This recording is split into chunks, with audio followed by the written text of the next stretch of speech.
नमस्कार. आपली दिवाळी फराळ सिरीज सुरू आहे. सर्वप्रथम तुम्हा सर्वांना दिवाळीच्या खूप खूप शुभेच्छा.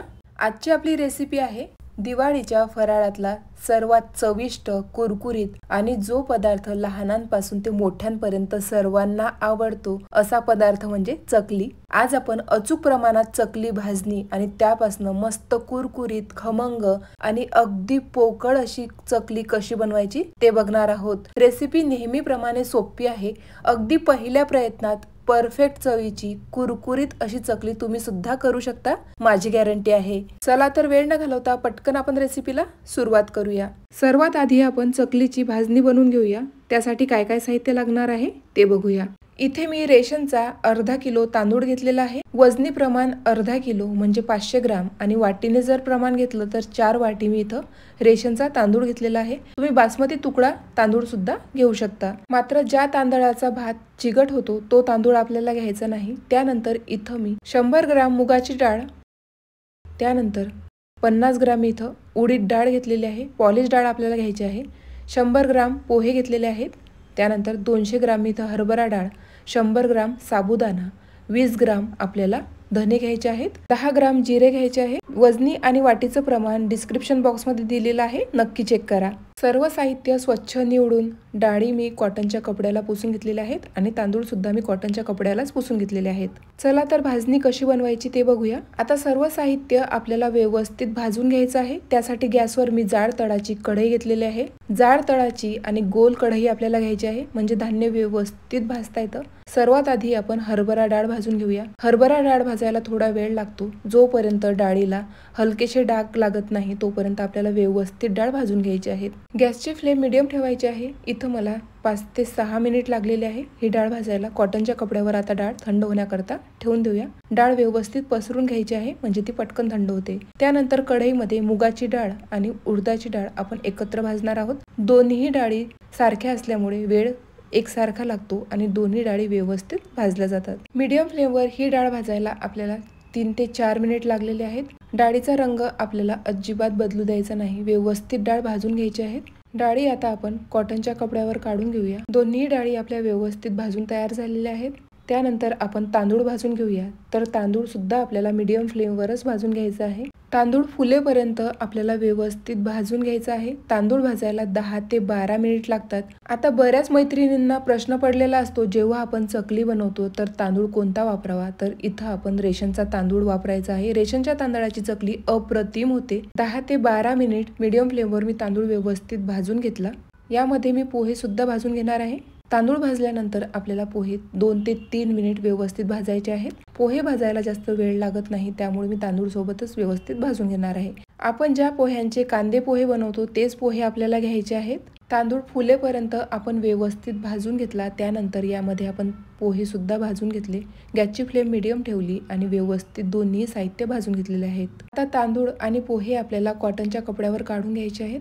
तांदूळ आणि पोहे सुद्धा आपल्याला व्यवस्थित पसरून घ्यायचे आहेत म्हणजे ते पटकन थंड होतात. आता कढईमध्ये मी 100 ग्राम साबुदाणा व्यवस्थित भाजून घेणार आहे. साबुदाणा भाजायला आपल्याला 3 ते 4 मिनिट लागतात.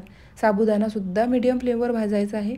साबुदाणा भाजून झालेला आहे, हलका फुलका झालेला आहे. आता आपण कॉटनच्या कपड्यावर साबुदाणा काढून घेऊया. त्यानंतर कढईमध्ये आपण एकत्र जिरे आणि धने व्यवस्थित भाजून घेणार आहोत. जोपर्यंत मस्त सुगंध येत नाही तोपर्यंत. भाजणी करताना सर्वात महत्त्वाची टीप, धान्य सतत हलवत व्यवस्थित वेळ देऊन आपल्याला भाजून घ्यायचं आहे. गॅसची फ्लेम कुठेही मोठी करायची नाही. मीडियम फ्लेमवर आपल्याला सर्व साहित्य व्यवस्थित भाजून घ्यायचं म्हणजे धान्य आतपर्यंत व्यवस्थित भाजलं जातं. जितकं व्यवस्थित तुम्ही धान्य भाजाल तितकीच खमंग आणि छान हलकी फुलकी भाजणी तयार होते. चकली सुद्धा खमंग होते. तर न घाई करता धान्य व्यवस्थित भाजून घेऊया. इथं सर्व साहित्य व्यवस्थित भाजून घेतलं. धान्य पूर्ण गार करून घ्या. दळून आणताना गहू ज्वारीवर दळू नका. एखाद्या डाळीवर दळून आणलं तरी सुद्धा चालेल. इथे मी भाजणी गिरणीमधनं दळून आणलेली आहे. मस्त बारीक अशी भाजणी दळून आणलेली आहे. 1 किलोच्या प्रमाणामध्ये ही भाजणी तयार होते. इथे आपली मस्त हलकी फुलकी खमंग अशी चकलीची भाजणी तयार झालेली आहे। इथे मी 1 किलो भाजणीची चकली बनवणार आहे। त्यासाठी काय काय साहित्य लागणार आहे ते बघूया। चकली बनवताना सर्वात महत्त्वाचं तेलाचं मोहन आपल्याला अगदी परफेक्ट घ्यायचं आहे। जर तुम्ही जास्तीचं तेल घेतलं तर चकली ही तेलात विरघळते। त्यासाठी 90 ml मी इथं तेल घेतलेलं आहे। तेलाचं प्रमाण अगदी अचूक घ्या तरच तुमची चकली परफेक्ट येईल। बरोबर इथं मी 90 ml तेल घेतलेलं आहे। 100 ml घेतलं तरी सुद्धा चालेल। त्यानंतर इथं मी पाव कप पांढरी तीळ घेतलेली आहे। तर इथं मी पॉलिश तीळ घेतलेले आहेत।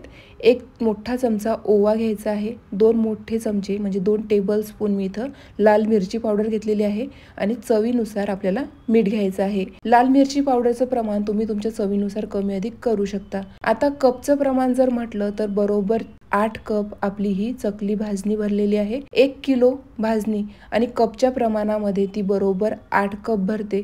आता भाजणी मी मोजून त्यानंतर व्यवस्थित गाळून घेणार आहे। जितके कप आपली भाजणी भरते त्याच्या निम्म आपल्याला पाणी घ्यायचं आहे। परफेक्ट रेशो आहे, लक्षात ठेवा। ज्या भांड्याने आपण भाजणी मोजतो इथं 8 कप भाजणी, त्यासाठी आपण पाण्याचं प्रमाण 4 कप घेणार आहे, म्हणजे निम्म प्रमाण आपल्याला घ्यायचं आहे। भाजणी आपल्याला व्यवस्थित गाळून घ्यायची आहे। 8 कप आपली भाजणी भरलेली आहे। तेल आपल्याला कडकडीत गरम करून घ्यायचं आहे। गॅस ऑन करूया आणि जोपर्यंत तेलामधनं धूर निघत नाही तोपर्यंत आपल्याला तेल कडकडीत गरम करून घ्यायचं आहे। गॅसची फ्लेम मीडियम करूया। तेल गरम होतंय तोपर्यंत पाण्याचं प्रमाण बघूया। तर इथं बरोबर 8 कप आपली भाजणी भरलेली आहे। त्याच कपने निम्म आपल्याला पाणी घ्यायचं आहे। तर 4 कप आपल्याला पाणी घ्यायचं आहे। 8 कप भाजणी त्यासाठी 4 कप पाणी अगदी योग्य प्रमाण आहे। डोळे झाकून तुम्ही या प्रमाणावर विश्वास ठेवू शकता। अगदी परफेक्ट अशी आपली चकली बनून तयार होते। आता पाणी सुद्धा आपल्याला कडकडीत गरम करून घ्यायचं आहे। जोपर्यंत पाण्याला उकळी येत नाही तोपर्यंत आपल्याला पाणी व्यवस्थित गरम करून घ्यायचं आहे। भाजणीमध्ये आपल्याला तीळ मी इथं पाव कप घेतलेले आहेत। 1 चमचा ओवा, 2 टेबलस्पून लाल मिरची पावडर, चवीनुसार मीठ घालायचं आहे। लाल मिरची पावडरचं प्रमाण तुम्ही तुमच्या चवीनुसार कमी अधिक करू शकता। त्यानंतर सर्व साहित्य आपल्याला व्यवस्थित एकजीव करून घ्यायचं आहे। अशा पद्धतीने जर सर्व साहित्य एकजीव करून घेतलं तर चकली मस्त एकसारख्या रंगावर तळली जाते, कुठेही तिला पॅच पडत नाही। व्यवस्थित आपलं सर्व साहित्य एकजीव सुद्धा होतं। इथे तेल कडकडीत गरम झालेलं आहे। तेलामधनं धूर यायला लागला की लगेच आपल्याला तेल भाजणीमध्ये घालायचं आहे। सुरुवातीला गरम असताना एखाद्या चमच्याच्या मदतीने आपण मिक्स करूया। त्यानंतर थोडं थंड झालं की सर्व साहित्य आपल्याला एकजीव करून घ्यायचं आहे। तेल आपल्याला भाजणीला व्यवस्थित चोळून घ्यायचं आहे। आता या मिश्रणाची आपल्याला व्यवस्थित घट्ट मूठ बांधून बघायची आहे। वर फेकायची, मूठ खाली जशीच्या तशी पडली की समजायचं अगदी परफेक्ट मोहन भाजणीला बसलेला आहे। पाण्याला सुद्धा उकळी आलेली आहे। उकळतं पाणी आता आपल्याला भाजणीमध्ये घालायचं आहे। कपच्या मदतीने आपण हे पाणी भाजणीमध्ये घालूया। सुरुवातीला मी 2 कप पाणी घातलं। एकदम पाणी न घालता थोड्या थोड्या प्रमाणामध्ये घालायचं आहे, म्हणजे आपल्याला अंदाज येतो। सुरुवातीला मी 2 कप पाणी घातलं, व्यवस्थित मिक्स करून घ्यायचं आहे। त्यानंतर आपण उरलेलं पाणी सर्व भाजणीमध्ये घालणार आहोत।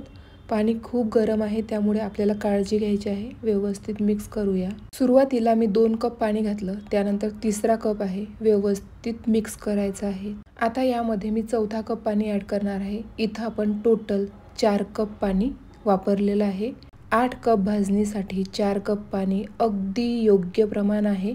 आता सर्व साहित्य आपल्याला एकजीव करून घ्यायचं आहे। व्यवस्थित एकजीव झालं की त्यानंतर झाकण ठेवायचं आहे आणि 10 ते 15 मिनिट हे मिश्रण आपल्याला मुरवत ठेवायचं आहे। तोपर्यंत ते थोडंसं थंड देखील होईल। चकलीचं पीठ मुरतंय तोपर्यंत आपण पुढची तयारी करूया। इथं मी तेल घेतलेलं आहे, चकलीचा साचा घेतलेला आहे, स्वच्छ धुवून कोरडा करून घ्यायचा आहे। चकलीचा जो साचा असतो त्याला व्यवस्थित तेल लावायचं आहे। इथं मी चकलीची चाळणी घेतलेली आहे, त्याला सुद्धा आपल्याला व्यवस्थित तेल लावायचं आहे। खरखरीत जो भाग असतो तो बाहेरच्या साईडला ठेवायचा आहे, म्हणजे मस्त काटेरी चकली आपली बनून तयार होते। इथं साचा आपण तयार करून ठेवणार आहोत, म्हणजे वेळेवर आपली जास्त धावपळ होणार नाही। 15 मिनिट झालेले आहेत। मिश्रण व्यवस्थित मुरलेलं आहे। मिश्रण अजूनही गरम आहे, मात्र हाताला सोसवतंय, त्यामुळे मी हातानेच व्यवस्थित मळून घेणार आहे। इथं आपल्याला जास्त हे पीठ मळण्याची गरज नाही, एकजीव करून घ्यायचं आहे। त्यानंतर याची आपल्याला लाडू तयार करून घ्यायचे आहेत। आता जरी तुम्हाला हे मिश्रण कोरडं वाटत असलं तरी यामध्ये एक्स्ट्रा पाणी घालण्याची घाई करू नका, टेन्शन घ्यायचं नाही। इथं आपण अगदी योग्य प्रमाण घेतलेलं आहे, त्यामुळे तुमची चकली अगदी परफेक्ट होईल, विश्वास ठेवा। अशा पद्धतीने जर तुम्ही एकसारखे लाडू तयार करून घेतले की आपल्याला एकदम सोपं जातं। एकट्याने जरी तुम्ही चकली बनवत असाल तरी सुद्धा तुम्हाला अगदी सोपं जातं। इथं मी सर्व लाडू व्यवस्थित तयार करून घेतले। आता एक लाडू मी घेणार आहे, बाकीचं उरलेलं पीठ आपल्याला व्यवस्थित झाकून ठेवायचं आहे। त्यानंतर एक परात घेतलेली आहे, परातीमध्ये एक लाडू घेऊन आपल्याला पीठ व्यवस्थित मळून घ्यायचं आहे। पीठ मळताना परातीखाली आपल्याला नॅपकिन घ्यायचं आहे, म्हणजे पराती सरकत नाही आणि व्यवस्थित पीठ मळता येतं। पीठ मळताना कोमट पाण्याचाच वापर आपल्याला करायचा आहे, थंड पाण्याचा वापर अजिबात करू नका, नाहीतर तुम्ही घेतलेलं सर्व साहित्य परफेक्ट असतं आणि शेवटी आपण मळताना थंड पाण्याचा वापर करतो, त्यामुळे बऱ्याचदा आपली चकली मऊ पडते, तिथेच आपली चकली फसते। त्यामुळे व्यवस्थित पीठ मळून घ्यायचं आहे। ज्या पद्धतीने आपण भाकरीसाठी पीठ मळून घेतो त्याच पद्धतीने आपल्याला हे पीठ सुद्धा व्यवस्थित मळून घ्यायचं आहे। तुम्ही बघू शकता पिठाला कुठेही क्रॅक पडलेला नाही, व्यवस्थित पीठ मळून घेतलं। लांबट आकाराचा गोळा करायचा आहे, एकसारखं पीठ आपल्याला साच्यामध्ये भरायचं आहे। चकली पाडताना ती तुटत नाही, एकसारखी चकली पडते। पीठ मळताना कमीत कमी पाण्याचा आपल्याला वापर करायचा आहे, जास्त जर पातळ पीठ झालं तर चकली छान काटेरी येत नाही, तळण्याकरता वेळ भरपूर लागतो, त्यामुळे कमीत कमी पाण्याचा वापर करायचा आहे। व्यवस्थित साचा बंद करून घेतला। इथं मी पेपर कट करून घेतलेले आहे, प्लेट्स सुद्धा घेतलेले आहेत, रोजच्या वापरातल्या प्लेट्स घ्यायच्या आहेत। चकली आपल्याला पटकन उचलता यावी त्यासाठी आपल्याला दोन्ही पद्धती वापरायच्या आहे। जी पद्धत तुम्हाला योग्य आणि सोपी वाटेल ती तुम्ही वापरू शकता। सर्वात आधी आपण पेपरवर चकली पाडून घेणार आहोत। चकली पाडताना जास्त उंचावर हात घ्यायचा नाही, सुरुवातीचं टोक आपल्याला मस्त गोलाकार करून घ्यायचं आहे, हातानेच आपल्याला गोलाकार द्यायचा आहे। त्यानंतर 3 ते 3.5 वेळ्याची आपल्याला चकली तयार करून घ्यायची आहे। इथं मी मीडियम आकाराच्या चकली तयार करून घेणार आहे। ज्या आकाराची तुम्हाला चकली आवडत असेल, छोट्या मोठ्या आकाराची, ती तुम्ही पाडून घेऊ शकता। जितकी लहान चकली तितकी ती परफेक्ट तळल्या जाते आणि वेळ सुद्धा कमी लागतो। शेवटचं टोक आपल्याला हाताने बंद करून घ्यायचं आहे। इथे आपली पहिली चकली तयार झालेली आहे, छान काटे तिला पडलेले आहे, तुम्ही बघू शकता। अशाच पद्धतीने मी पेपरवर चकली तयार करून घेणार आहे। आता प्लेटवर चकली कशी तयार करायची ते सुद्धा बघूया। सुरुवातीचं टोक आपल्याला हाताने व्यवस्थित गोल करून घ्यायचं आहे। त्यानंतर 3.5 वेळ्याची चकली आपण तयार करून घेणार आहोत। जी पद्धत तुम्हाला योग्य आणि सोपी वाटेल ती तुम्ही वापरू शकता। एका वेळी एकदम चकली पाडून घेऊ नका, नाहीतर त्या सुकतात आणि तेलात टाकल्यावर त्या विरघळण्याची शक्यता असते, त्यामुळे एका वेळी जास्त चकली पाडून घ्यायच्या नाही। जितक्या आपल्या तळायच्या आहेत तितक्याच आपल्याला पाडून घ्यायच्या आहेत। तेल सुद्धा मी गरम करायला ठेवलं होतं, तेल व्यवस्थित गरम झालेलं आहे। चकल्या तळल्यानंतर आपण चाळणीमध्ये ठेवणार आहोत, तर ते सुद्धा आपण तयार करून ठेवलेलं आहे, वेळेवर आपली धावपळ होणार नाही। चकलीचा तुकडा तेलामध्ये घालायचा, 2 ते 3 सेकंदानंतर तो वर आला की समजायचं परफेक्ट असं तेल आपलं चकली तळण्यासाठी तयार झालेलं आहे। आता सर्वात आधी पेपरवरची चकली आपण तेलात टाकूया। अशा पद्धतीने आपल्याला दुसऱ्या हातावर चकली घ्यायची आहे, त्यानंतर कडेने आपल्याला चकली तेलामध्ये सोडायची आहे। त्यानंतर प्लेटवरची चकली सुद्धा आपण तेलामध्ये सोडूया। बघू शकता अगदी दोन्हीही सोप्या पद्धती आहे। कडेने आपल्याला चकली तेलामध्ये सोडायची आहे, नाहीतर हातावर तेल उडण्याची शक्यता असते। सर्व काळजी घेऊन आपल्याला चकली व्यवस्थित तळून घ्यायची आहे। गॅसची फ्लेम मीडियम ठेवायची आहे, लो फ्लेमवर आपल्याला चकली तळायची नाही। जर तुम्ही लो फ्लेमवर चकली तळली तर ती तेलकट होते, तेलामध्ये विरघळण्याची शक्यता असते। हाय फ्लेमवर जर चकली तळली तर ती पटकन तळल्या जाते, आत मात्र कच्ची राहते। तेलात चकली सोडल्यानंतर लगेच तिला उलटण्याची घाई करू नका, 1 ते 2 मिनिट चकली व्यवस्थित सेट होऊ द्या। त्यानंतर एक करत आपल्याला हलक्या हाताने चकली व्यवस्थित उलटून घ्यायची आहे आणि दोन्ही बाजूंनी चकली एकसारख्या रंगावर तळून घ्यायची आहे।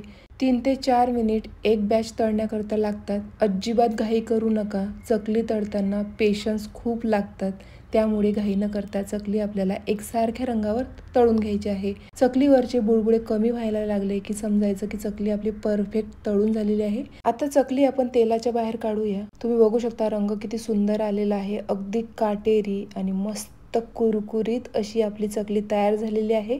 जाळीवर आपण चकली काढून घेऊया, म्हणजे एक्स्ट्राचं जे तेल असतं ते निघून जातं। अशाच पद्धतीने आपल्याला चकली तळून घ्यायची आहे। दुसरी बॅच तळताना तेल व्यवस्थित गरम होऊ द्यायचं। आधीची बॅच आपण तळलेली असते, त्यामुळे तेलाचा ताव हा कमी झालेला असतो। लगेच जर आपण तेलात दुसरी बॅच तळायला टाकली तर ती तेलात विरघळण्याची शक्यता असते, त्यामुळे तेल व्यवस्थित गरम होऊ द्यायचं। त्यानंतर दुसरी बॅच आपल्याला तळायला घ्यायची आहे। अशाच पद्धतीने मी सर्व चकली व्यवस्थित तळून घेणार आहे। रंग तुम्ही बघू शकता किती सुंदर आलेला आहे. एकसारख्या चकली आपल्या तयार झालेल्या आहे. कोणी म्हणणार नाही की ह्या चकली तुम्ही हाताने केल्या. अगदी मशीन सारख्या परफेक्ट चकली आपल्या तयार झालेल्या आहे. सर्व चकली मी व्यवस्थित तळून घेतल्या. जाळी खाली मी ताट ठेवलेलं होतं, तुम्ही बघू शकता. सर्व चकली तळून झाल्या तरी सुद्धा कमी तेल आपलं खाली निथळलेलं आहे. 1 किलो भाजणीच्या प्रमाणामध्ये भरपूर चकली आपल्या तयार झालेल्या आहे. दिसायला जितक्या सुंदर, काटेरी, तितक्याच चवीला सुद्धा अप्रतिम झालेल्या आहे. तुम्ही सुद्धा या पद्धतीने नक्की ट्राय करा.